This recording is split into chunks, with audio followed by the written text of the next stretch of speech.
자, 분양권은 과연 주택일까요? 아닐까요? 특히 여러분들이 관심 많은 게 이 주택수인데, 이 주택수가 취득세 다르고 보유세 다르고 양도세가 다릅니다. 거기에 분양권도 기준이 다르고요.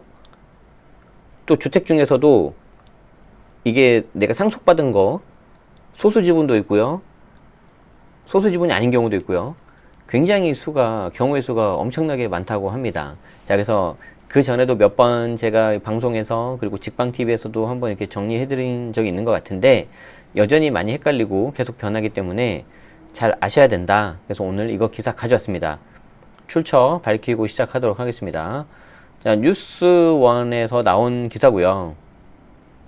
2021년 6월 19일 날 이렇게 올라온 기사입니다. 네. 자, 보도록 하겠습니다. 자, 부동산 백서. 분양권은 주택일까 아닐까? 그때그때 다른 주택수 산정. 아, 정말 어렵습니다. 주택수가. 그런데 이 주택수 하나를 잘못 이렇게 하는 순간, 삐끗하는 순간, 굉장히 많은 세부담을 내야 될 수도 있기 때문에 여러분들 조심하셔야 됩니다.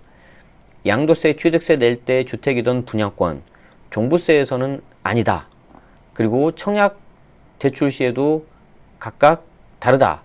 이해 쉽게 단순화 필요. 자, 저도 이거 굉장히 동의하는데요. 이해 쉽게 단순화 필요 정말 중요한데 꼭 이게 단순화하는 게 좋은 게 아닐 수도 있습니다. 뭐 약간 극단적으로 지금 현재 정부가 정책 나온 거 보면은 약간 극단적으로 그래? 그렇게 어렵단 말이지? 그냥 외우기 좋게 전부 다 포함 막 이렇게 갈 수도 있어요. 물론 이제 농담입니다. 그게 이제 제가 이제 농담으로 한 거고요. 쉽게 그렇게 될 수는 없어요. 왜 그러냐면은 분양권을 이제 정말 진정한 주택으로 봐버리면은 다른 법에서도 막 충돌되는 게 많거든요. 그래서 좀 어렵겠지만 지금 단계에서 조심해야 되는 거 위주로 제가 설명드려 보도록 하겠습니다. 참고로 여기 있는 사진은 반포에 있는 원베일리라는 재건축 이제 공사 현장인데 이쪽은 한번 좀 가서 보시면 좋겠어요. 아니, 무슨 소리야. 나는 반포 너무 비싸고 강남에 있는 집 뭐 살 여력도 안 돼. 저도 마찬가지긴 한데 그럴 때일수록 이렇게 많이 좀 보시고 좀 뭐라고 해야 될까요? 좀 보는 눈을 좀 키워두실 필요가 있어요. 예를 들어서 뭐 남자분이라면 어떤 전자제품, 여성분들이라면은 뭐 이렇게 패션 아이템, 뭐 가방이라든 백 같은 거, 뭐 그런 거 있어서 이렇게 좀 내가 좋은 거 사고 싶을 수 있는데 예를 들어서 뭐 노트북 같은 경우라 하더라도 최상위 노트북이 있지 않습니까? 근데 이제 내가 그거는 뭐 300만 원짜리 사고 싶긴 하는데 현실에서는 100만 원짜리 사잖아요.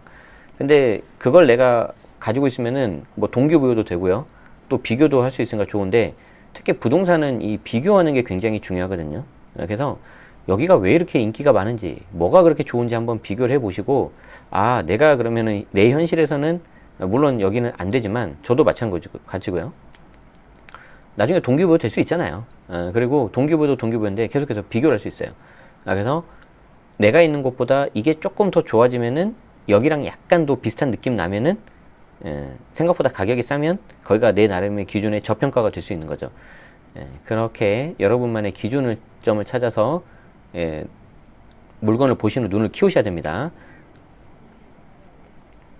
자, 일단 이제 본론으로 다시 이제 돌아와서 주택수에 대한 이야기를 할 건데 오피스텔은 양도세를 낼 때 주택수에 포함되나요? 안 되나요? 이게 별거 아닌 것 같은데 굉장히 중요한 질문이에요. 위에는 분양권이었지만 그래서 분양권도 있고 오피스텔도 있고 설명 들어보겠습니다.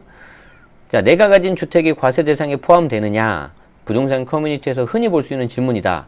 주택수에 따라서 납부하는 금액, 세금이 달라지기 때문에 그런 건데 세금 종류도 다양한 데다가 각 세금별로 기준도 달라서 헷갈리는 일이 많다. 또 아파트 청약을 신청하거나 대출을 받으려 할 때도 그렇다. 하나하나 따져보자니 머리가 아프고 귀찮다고 대충 신고했다가는 불이익을 당할까 두렵고 그래서 이번 부동산 백서에서는 각기 다른 상황 속에서 주택수가 어떻게 다르게 계산되는지 알기 쉽게 풀어보려고 합니다. 그래서 굉장히 좀 유익한 기사라고 생각을 합니다. 자, 물론 이제 최종 검증할 때는 세무사 등 전문가분 검증을 받고 진행하시길 저는 권합니다. 워낙 사고가 많이 나기 때문에. 자, 일단 첫 번째로 분양권과 조합원 입주권은 주택일까요? 아닐까요? 자, 아직 입주하지 않은 분양권과 조합원 입주권은 주택일까요? 아닐까요? 어떤 세금을 내느냐에 따라서 다를 수가 있는데, 자, 먼저 주택에 부과하는 세금에는 종부세, 취득세, 양도세가 있다. 보통은 취득세, 재산세, 종부세, 양도세 보통 그 순서대로 하는데 특이하게 이제 종부세를 먼저 했네요. 요즘에 이제 종부세가 많이 이슈가 되니까 그런 거겠죠. 자, 취득세는 주택을 새로 획득한 경우 내는 세금이고, 양도소득세는 그거를 주택을 처분했을 때 그 차익이 발생했을 때 내는 세금이고, 종부세는 일정 금액 이상의 부동산을 소유한 사람들이 내는 세금인데, 어떻게 보면 중요한 재산세가 빠졌네요. 재산세는 그냥 가지고만 있으면 다 내는 거거든요. 물론 금액 자체가 아주 뭐 부담은 안 되겠지만 그래도 고가주택 같은 경우에는 뭐 몇백만 원 하고 그런단 말이에요. 자, 그런 것도 있다. 자, 일단 취득세부터 살펴보자. 취득세를 살펴보면 분양권과 조합원 입주권이 주택이 되는 경우로 볼 수가 있는데, 아직 입주 전이라도 주택 취득이 예정돼 있기 때문에 소유주택수에 포함한다. 이게 이제 우리를 힘들게 하는 거고요. 2020년 8월 10일 이후 새로 취득한 권리라면 취득세 산정할 때 소유주택수에 포함이 된다. 자, 일단 여러분들이 여기서 아셔야 되는 건 뭐냐면은, 분양권과 조합원 입주권은 엄밀한 의미로 주택이 아니에요. 주택을 취득할 수 있는 권리예요, 권리. 그걸 항상 여러분들이 아셔야 되고요. 그 다음에 알아야 되는 게 2020년 8월 12일이다. 그 두 가지를 기억하셔야 됩니다. 그래서 간단하게 그림으로 좀 정리를 해볼게요. 이 그림이 돈 되는 정보입니다. 아시겠죠? 자, 그래서 분양권이 있고요. 입주권이 있는데, 취득세 기준으로 봤을 때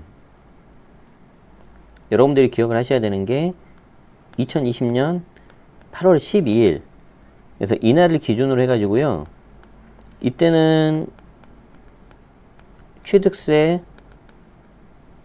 주택수에 포함이 안 됐어요. 근데 8월 12일부터 취득세, 주택수에 포함이 됩니다.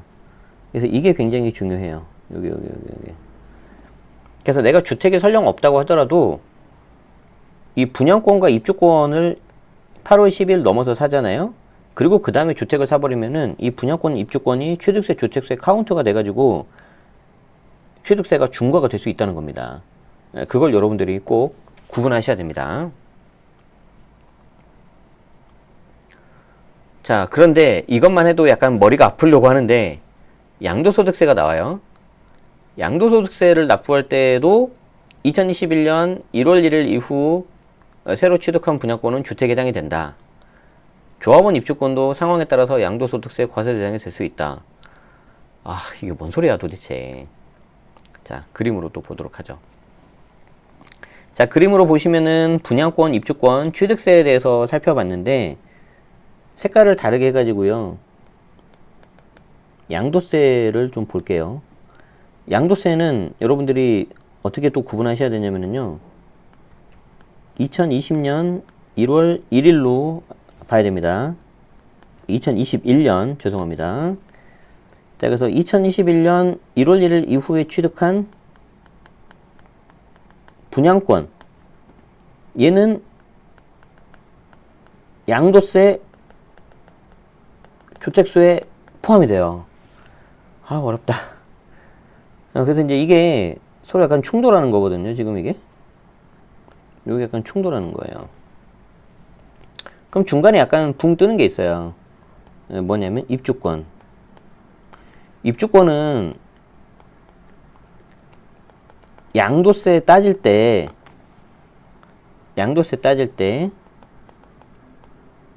주택수 포함입니다.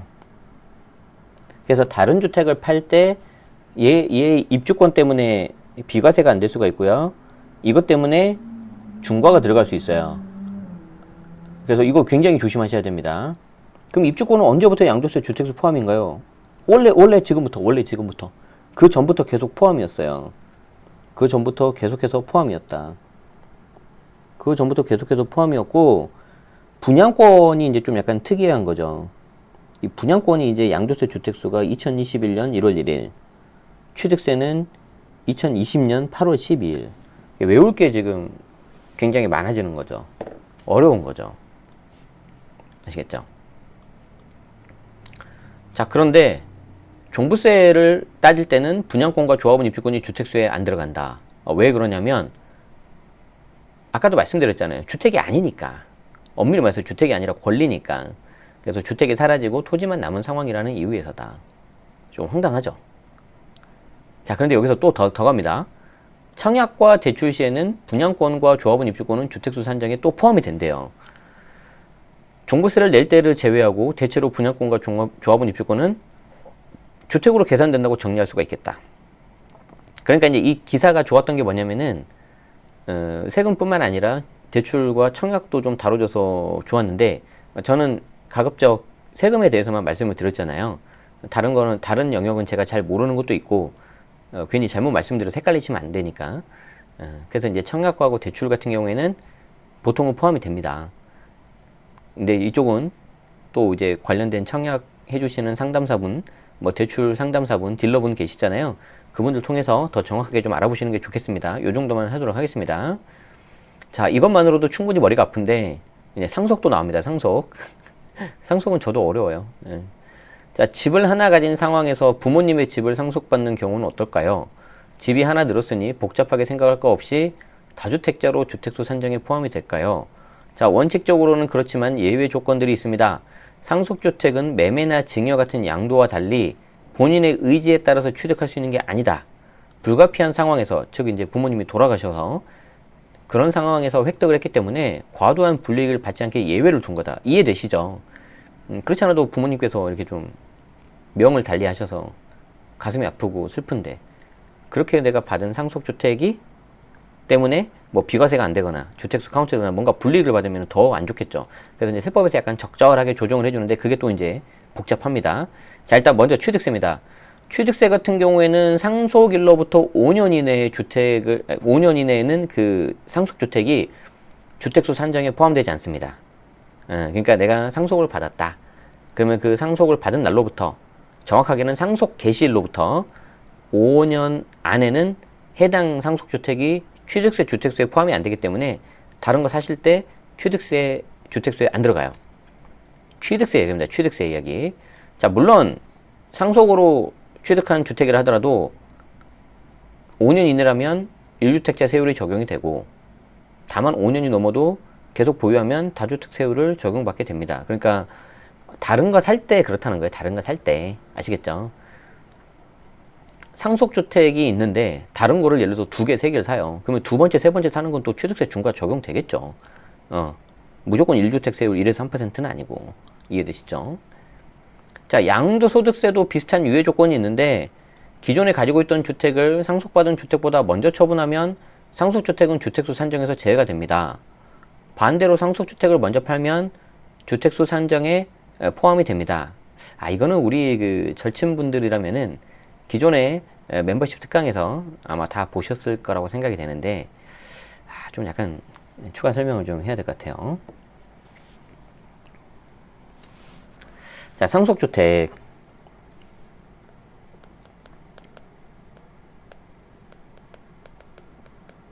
자, 상속주택 같은 경우에 이때 이제 받았어요.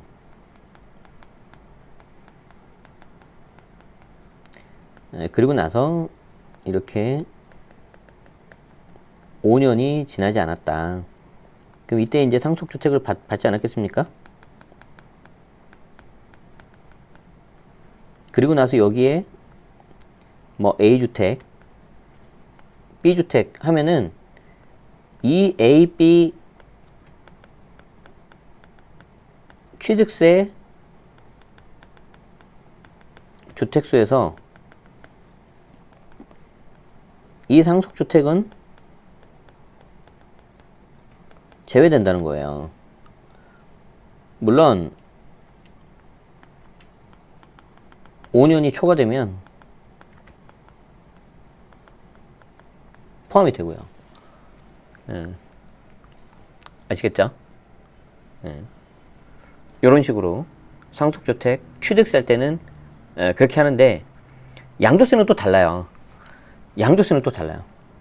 자, 양도세는 좀 다시 한번 또 볼까요? 오늘 그림 많이 그리는데. 자, 상속주택 양도세를 보면은,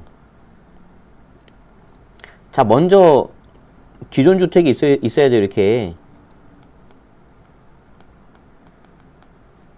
그리고 나서 상속주택을 받아요. 그러면 내가 원래 가지고 있었던 게 1번이잖아요. 그리고 나중에 들어온 게 상속주택이 2번이잖아요. 그럼 이거는 내가 원래 나는 1번 가지고 있어서 비과세를 받으려고 하고 있었는데 불가피하게 이게 들어와 가지고 된 거잖아요. 그러면 이 경우에는 주택수가 이제 제외가 되는 거예요. 그럼 주택수가 제외가 되니까 향후 기존 주택 매도 시 비과세가 가능한 거죠. 이 상속주택이 주택수에서 빠져버리니까. 이렇게 되는 겁니다. 이때는 5년 그런 거 없어요. 양도세에서는. 그런데 이제 제가 많이 사례로 드는 게 이거죠. 여기 기존 주택을 팔면 비과세가 되는데 여기가 강남에 있고 상속주택이 시골주택이에요. 그럼 이거 강남에 있는 걸 팔고 내가 시골로 이렇게 갈 거냐? 그건 좀 아니잖아요. 그럼 내가 상속주택을 좀 팔고 싶어. 좀 적당하게. 얘를 세금을 줄여서 매도하고자 한다. 그럼 어떻게 하라고요? 6개월 내에 팔아버리라고요. 6개월 내에. 그럼 양도차익이 빵이 돼가지고 비과세처럼 이 상속주택에 대해서는 세금이 안 나오거든요. 그러니까 이제 상속세 이제 신고기한 안에 넣어버리면은 그 매도가가 취득가하고 같아져가지고 양도차익이 빵이 나온다. 물론 이제 6개월 후에 더 파실 거면은 상속주택은 감평을 받아서 좀 기준시가로 좀 취득가를 좀 올려주시는 게 더 좋고, 그거는 다른 데서 했으니까 이거까지 하면 너무 기니까 요 정도만 하도록 하죠. 그래서 이제 그런 것까지 다 여기 지금 나와 있지 않아서 제가 좀 추가 설명을 드리는 거예요. 자, 반면 종부세에서는 취득세나 양도세와 달리 상속주택에 대한 별다른 예외 조건이 없다. 상속주택이라도 2주택자가 되면서 종부세 기본공제금액은 6억에서 6억으로 내려가고 조정 대상 지역이면 세율도 인상될 수 있다. 이게 있긴 있는데 예외 조건이 상속주택 같은 경우에 뭐 금액이 얼마 안 되고 지분이 뭐 20% 이하인가? 제가 그거는 좀 잘 기억이 안 나네요, 지금. 저도 이쪽은 잘 몰라서. 근데 예외적으로 종부세 할 때도 빠지는 게 있긴 있습니다. 아무튼 여러분들은 좀 혹시라도 해당되신다면은 뭔가 있긴 있다더라. 뭐 지분이 20% 이하고 뭐 합 금액이 무슨 뭐 9억 이하고 뭐 있어요. 제가 좀 죄송합니다. 그거 좀 생각이 안 나서. 아무튼 있긴 있다. 그래서 전문가분하고 상담하실 때는 좀 한번 체크 좀 해보시고요. 형제 자매나 다른 가족들과 공동 상속을 받아서 소수 지분을 물려받는 경우에는 또 다르다. 그러니까 이제 공동 상속을 받으면은 예를 들어서 뭐 삼형제가 있다. 근데 뭐 큰아들한테는 50%, 둘째는 뭐 30%, 셋째한테는 뭐 20%. 그러면 제일 큰아들이 많고 나머지 이제 소수 지분이라고 하거든요. 근데 요즘에 형제 간에 그렇게 하면 좀 싸움 나죠. 그러니까 뭐 3분의 1, 3분의 1, 3분의 1 한단 말이에요. 그럼 3분의 1, 3분의 1, 3분의 1 해도 그게 이제 뭐 연장자고 뭐 실제 거주를 했고 뭐 그러면은 또 한 명이 빠지고 나머지 둘째 셋째가 또 소수 지분 될 거예요. 그래서 형제자매나 다른 가족들과 공동 상속을 받아 소수 지분을 물려받은 경우에는 이때는 취득세와 종부세는 주택수 산정에 포함되는 데 비해서 양도세의 경우에는 주택수 산정에 포함이 안 된다. 예, 요거는 저도 그렇게 알고 있어요. 예, 양도세 같은 경우는 또 소수 지분은 빠진다. 이게 굉장히 어렵죠. 특히 종부세의 경우 특이한 점이 있는데 소수 지분을 가지고 있는 상속인 모두가 각 한 채씩 가지고 있는 거로 계산한다는 거다. 그러니까 양도세에서는 이게 빠지는 경우가 있는데 종부세는 그냥 전부 다 합친다. 하나씩 있는 걸로. 그렇기 때문에 조심해야 될 필요가 있다. 각각 다르다. 집은 한 채인데 세금으로 잡히는 주택수는 상속인 수대로 늘어나는 희한한 상황으로 보인다. 반면 취득세의 경우 가장 지분이 많은 상속인 한 명만 주택을 가지고 있는 걸로 계산한다. 그러니까 이 경우에도 소수 지분 빠진다는 건데. 아무튼 요 상속 관련해가지고 소수 지분은 좀 약간 어려운 내용이고 저도 좀 잘 몰라서 그 부분은 양해 말씀드리고요. 아무튼 이런 게 있다는 거를 좀 알아두시고 혹시 해당되시는 분들은 충분히 전문가분들과 사전에 상담을 좀 받으시는 게 좋겠습니다. 저도 나중에 공부해서 좀 알게 되면은 다시 말씀드릴게요.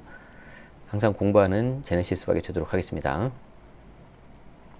자, 주거용 오피스텔은 과연 주택일 거냐? 자, 이거 요즘에 주거용 오피스텔 많이 나오죠. 제가 알기로는 요즘에 워낙 주택 규제가 심하니까 오피스텔로 투자를 좀 하는 경우가 있다고 해요. 왜냐하면 오피스텔은 취득세 중과가 없죠. 그냥 4.6%죠. 그리고 잘하면 보유세도 좀 피할 수가 있어요. 업무용으로 나가면은.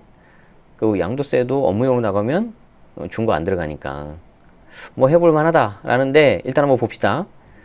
오피스텔은 주거용이냐 업무용이냐에 따라서 세금 납부 시 주택 산정 여부가 달라진다. 그렇죠. 그러니까 완전히 이게 과세 체계가 달라져 버리는 거고, 이 주거용이냐 업무용이냐에 따라서 달라지기 때문에 우리 입장에서는 주거용도 알아야 되고 업무용도 아셔야 돼요. 그래서 오피스텔이 금액은 좀 상대적으로 작고 어떻게 보면 만만하게 보이실 수 있겠지만 세법적으로는 절대 그렇게 만만치가 않고요. 양쪽을 다 알아야 된다. 그래서 주택 하나만 아는 것도 힘들어 죽겠는데 업무용까지 알아야 되기 때문에 좀 어려울 수 있는 거죠. 그런데 어떻게 보면 좋게 생각하시면은 저 오피스텔을 통해서 내가 업무용에 대한 과세 체계를 좀 익히고, 저기서 이제 좀 더 덩치를 키우면은 뭐 상가 좀 더 키우면은 뭐 꼬마 빌딩 뭐 이런 거 할 수 있지 않겠습니까? 그래서 그렇게 좀 접근하시면은 좋을 것 같습니다. 자, 취득세와 종부세, 양도세 낼 때 주거용 오피스텔은 주택으로 구분되고 업무용 오피스텔은 비주택이 된다. 이거 제가 좀 이따 좀 설명드릴게요. 이렇게 간단히만 하면 안 되거든요. 자, 그런데 청약이나 대출을 받을 때는 또 달라지기 때문에 주거용과 업무용 오피스텔 모두 주택으로 치지 않는다. 청약을 받을 때 오피스텔 하나 갖고 있다면 무주택자로 청약 가점을 받을 수 있다는 뜻이다. 왜냐하면 저 오피스텔 어떤 용도로 쓸지 모르거든요. 청약 분양권 상태에서는. 자, 이제 그 밑에는 이제 기사를 정리한 건데, 지금 사실 오피스텔 이렇게 두 줄로 끝내면 안 돼. 이게 굉장히 어려워요. 자, 한번 오늘 분위기 좋으니까 제가 한번 정리 한번 해보도록 하겠습니다. 자, 오피스텔 과세 체계. 자, 잘 들으세요. 이거 어려우니까, 어렵고도 중요하니까.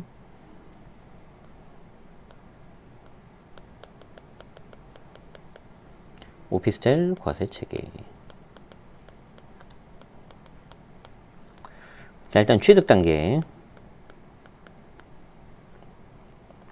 일단 취득세는 4.6%예요. 오피스텔 자체는 중과가 없으니까. 그래서 오피스텔 자체는 취득세에 중과가 없다. 다만 주거용 오피스텔이라면은, 주거용 오피스텔은 취득세, 주택수에는 포함이 돼요. 그래서 다른 주택 중과는 유도할 수 있어요. 이것도 마찬가지로 2020년 8월 12일부터 취득한 오피스텔부터 들어갑니다. 그래서 8월 12일 이 날짜는 굉장히 중요한 날짜예요. 외우셔야 돼요. 아까 조합원 입주권, 분양권도 취득세, 주택수에 포함된다고 했죠. 그 날짜가 이 8월 12일이거든요. 이거 외우셔야 되고요. 그리고 이제 보유세가 이제 재밌는데, 이 오피스텔은 특이하게 업무용이기 때문에, 기본적으로 업무용이기 때문에 이게 상가분 재산세가 부과가 된대요. 상가분 재산세. 그러면은요, 얘는 종부세 대상이 아니야. 종부세가 안 나와요.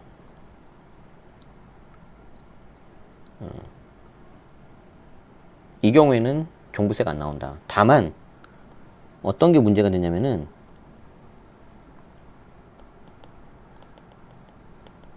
주택분 재산세가 나오는 경우가 있는데, 첫 번째가 임대주택으로 등록하는 경우. 이건 뭐 빼도 박도 못하죠. 나 임대주택으로 쓴다고 내가 등록을 한 거니까.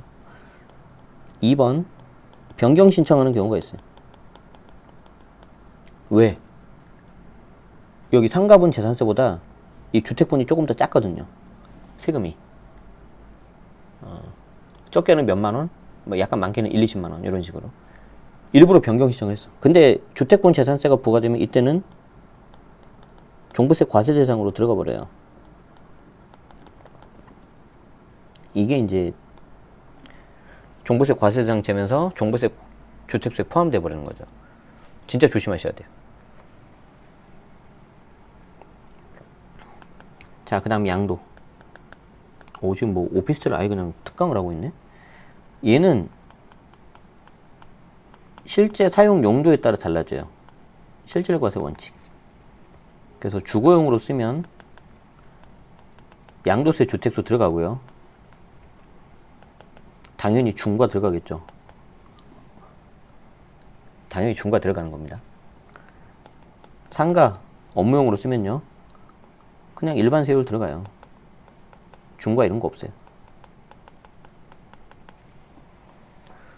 그럼 결론이 뭐예요? 오피스를 내가 샀을 때 세금 제일 줄이고 싶다. 어떻게 하면 돼요? 그냥 취득세 상관없어요. 보유세, 상가분 재산세 나오는지 체크하시면 돼요. 근데 예를 들어서 상가분 재산세를 낸다고 하더라도 실제 용도가 주거용이면은 나중에 양도세 중과 맞을 수 있기 때문에 그냥 상가용 재산세 내고 나중에 임차인도 상가로 받는 게 제일 깔끔하고 좋아요. 제일 깔끔하고 좋다. 상가용 재산세를 했는데 실제는 주거용으로 썼다. 그래도 저 중과 안 맞았는데요. 그냥 운이 좋은 거예요. 금액도 작고 그러니까 그런 거 볼 여력이 안 되니까. 근데 나중에 이것 때문에 걸려가지고 다른 주택 비과세가 안 될 수도 있죠. 그렇기 때문에 만약에 오피스텔을 이렇게 하시려면은 취득세는 부담 안 되고 보유세는 그냥 상가분으로 계속 내다가 이거 이제 업무용으로 쓰면 제일 좋고 주거용으로 그냥 한다 하더라도 중과 맞았을 때 내가 부담될 수 있는 선에서는 그냥 내가 중과 맞겠다 하고 그냥 가시는 분이 좀 그냥 깔끔하지 않을까 싶어요. 제 생각에.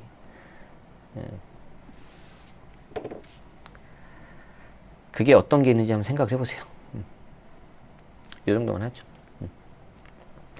자, 지금까지 상황에 따라 다른 주택수 산정 기준을 살펴보셨습니다.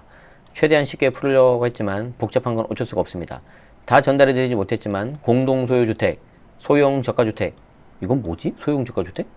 임대주택도 각 세금이나 상황에 따라 주택이냐 아닌지가 다릅니다. 임대주택은 그냥 다 주택인데 왜 주택이 아니지 이거? 등록 임대주택은 그냥 다 주택이죠. 경우의 수가 50가지는 넘는 것 같습니다. 자, 또 보유기간이나 주택 지역, 취득 시기, 가격에 따라서 주택인지 아닌지가 또 달라질 수 있습니다. 뭐지? 보유기간, 지역, 시기. 시기는 아까 분양권, 취득세 같은 경우에는 2020년 8월 12일을 조심하셔야 되고 분양권 양도세 같은 경우에는 2021년 1월 1일 조심하셔야 되고 가격에 따라서 주택인지 아닌지가 달라진다? 이런 경우가 있나? 지역에 따라서 주택인지 아닌지가 달라진다? 이제 무슨 뭐 양도세 중과배제에서 빠지거나 중과대상 주택수에서 빠지거나 뭐 1억 이하짜리 취득세 중과대상 주택수 빠지고 이런 건 있겠죠. 근데 예를 들어서 취득세는 빠지더라도 양도세는 포함되고 뭐 그게 여러 가지가 있기 때문에 하나만 보시면 안 됩니다. 그래서 본인의 상황을 정확하게 파악하려면 결국 세무사 가야지, 세무사. 왜냐하면 여기는 지금 세법이니까. 물론 제가 이제 공인중개사분들을 무시하는 게 아니고 공인중개사분들이 이제 뭐 아시는 경우도 잘 아시는 분들이 많으시지만 세금에 대해서 내가 뭔가 상담받겠다 그러면은 여기 세무사분들 찾아가셔서 정식으로 상담받으시고 하시는 게 맞죠.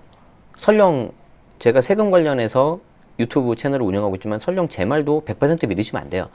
저도 아까도 상속지분 잘 모르잖아요. 소수지분.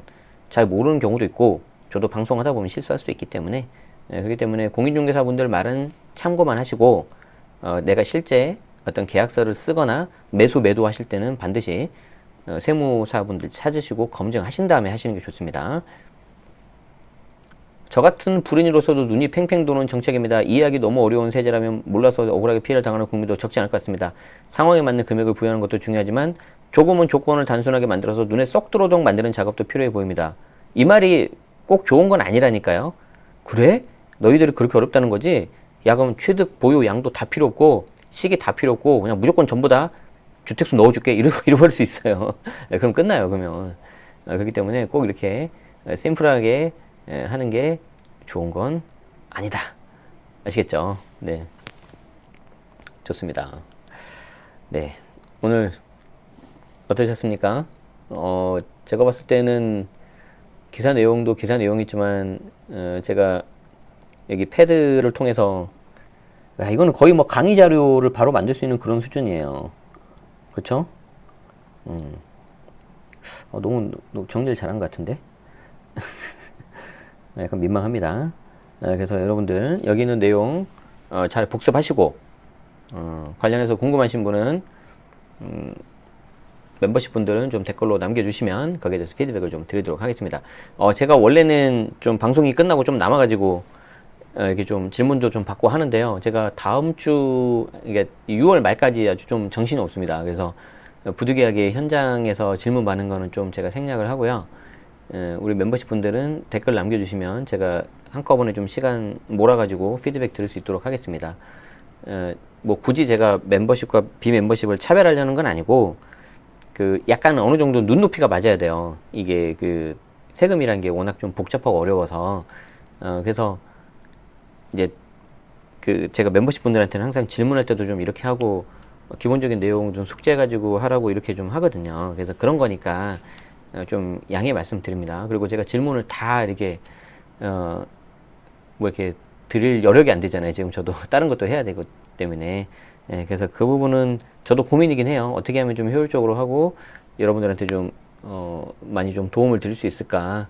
그래서 좀 바쁜 거 다음 주에 끝나고 나면은 7월 달에는 그냥 질문만 그냥 주고받는 그런 뭐 시간도 좀 갖고 그때는 뭐 멤버십, 비멤버십 다 상관없이 뭐 그렇게 좀 이벤트로 약간 해보고 그런 것도 한번 해볼게요. 그렇게 해야지 우리 또 이제 그 궁금하신 분들도 좀 해결되고 그렇게 할 것 같아요. 그렇게 하면 어떨까 싶습니다. 이제 좀 배가 고파졌어요. 저도 이제 밥을 먹으러 가야 될 것 같아요. 여러분, 오늘도 이렇게 바쁘신데도 참석해 주셔서 감사하고요. 혹시 저 때문에 식사 시간 늦어지신 분들은 식사 맛있게 하시기 바랍니다. 그리고 우리 멤버십이신 분들은 우리 금요일 날 오전 11시에 금요일은 이벤트가 2개가 있습니다. 그래서 오전 11시에 우리 김성일 회계사님 나오셔가지고 그때 말씀 주셨던 분양권 일시적 2주택 비과세 관련해 가지고 나온 유권 해석하고 가이드 설명해 주신다고 했으니까 그거 들으시고요. 같은 날 밤 9시에 제 멤버십 특강이 있습니다. 그래서 멤버십 특강 거기 들어가지고 또 제가 하는 이달의 절세 테마 그리고 1인 법인 그리고 제가 추천하는 책 이런 거 보시면 될 것 같고요. 다음 주 화요일에는 저도 잘 모르는데 그 재개발 재건축 이쪽 어려워가지고 잘 모르거든요. 저도 근데 이쪽 굉장히 많이 실무하신 그 안준혁 세무사님이라고 계시는데 이쪽에서는 좀 나름 실력 있고 이게 굉장히 뛰어나신 분으로 제가 알고 있습니다. 그래서 그분 나오셔가지고 여러분들이 궁금해하시는 입주권 비과세 특례라든가 뭐 조합원 입주권의 개념 아주 제가 좀 기초적인 것부터 해달라고 했어요. 그래서 뭐 혹시 시간이 부족하면 제가 다음에 한 번 더 모시면 되니까 그거 제가 출연료 지급 드리면서 모시는 겁니다. 여러분들이 이렇게 하는 그 멤버십 비용에서 일부 떼가지고 그래가지고 계속해서 제가 여러분들 도움될 수 있도록 그리고 여러분들이 이렇게 하시는 멤버십 비용 일부라도 이렇게 돌려드릴 수 있도록 그렇게 하겠습니다. 네. 그리고 지금 7월 20일까지는 기존에 있었던 멤버십 특강 제가 싹 다 오픈했기 때문에 12월부터 지금 5월달까지 6개월치 들어가 있거든요. 그러면 한 달에 여기 이렇게 빨간색 있는 분들은 거의 막 6개월 계속 가입하신 분들을 매월 결제하면서 근데 뭐 매월 그것도 부담되시는 분들은 이번에 한번 해가지고 6개 한꺼번에 들으면은 한 2,000원에 듣는 거잖아요. 그렇게 해서 한번 하시는 것도 좋을 것 같고요. 뭐 그마저도 싫다 그러시면 그냥 지금 이렇게 지금처럼 하시면 됩니다. 아시겠죠? 네. 여기서 마치도록 하겠습니다. 네. 긴 시간 함께 해주셔서 감사합니다. 다음에 또 뵙겠습니다. 빠이빠이.